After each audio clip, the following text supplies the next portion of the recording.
ఏమైంది?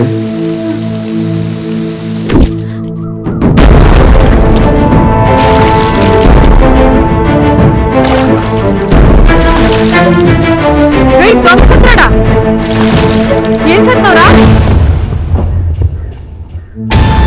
ఇదో నీ పళ్ళు కొరకడం ఆగకపోతే నీ కూతురు అందరూ చూసి ప్రపంచం మొత్తం ఏడే పెదాలు కొరుక్కుంటది. ఏంటంటావు? చూసుకుని వెళ్ళా. ఓపిక పట్టే.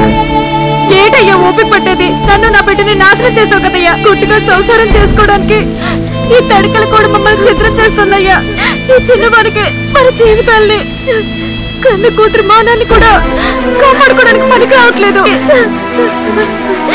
ఈ బతుకు ఈడొచ్చిన కూతురికి కనీసం పహర్భూమికి వెళ్ళడానికి కూడా రాబెట్ కలిసి చచ్చిపోదాం. ఆగవే, ఏంటే నీ కంగారు? ఓ 2 నెలలు ఓపిక పట్టావంటే నీ పేరు మీద ఇల్లు కడతానే.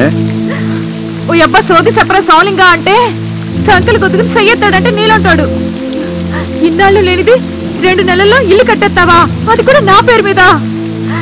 అవునే, మళ్ళీ రాబోయేది మన రాజన్న రాజ్యమే. ఇప్పుడు వచ్చేది రాజన్న కొడుకు జగనన్న. మనలాంటోళ్ళకి ఇల్లులు కడతాడే, అది కూడా ఇంటి ఆడమనిషి పేరు మీదే రిజిస్ట్రేషన్ చేస్తాడంటే. అవునా? అవును. పేదవాళ్ల సొంతింటి కలను నిజం చేయడానికి, ఆడపడుచులకు తోడుగా మేడకట్టి నీడనివ్వడానికి వస్తున్నాడు మన జగనన్న.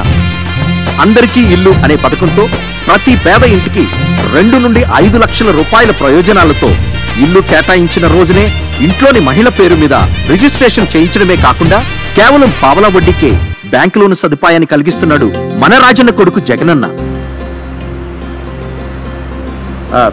ఏమే, మన ఇంట్లో ఫ్యాన్ వేసుకుంటే మనకే చల్లగుంటది. అదే ఫ్యాన్ గుర్తు కొట్టేస్తే రాష్ట్రమే చల్లగుంటది. పేద ప్రజలకు పండుగ జగనన్న ఉండగా ఫ్యాన్ గుర్తుకి ఓటేయండి, భవిష్యత్తును కాపాడుకోండి. జై జై జగనన్న.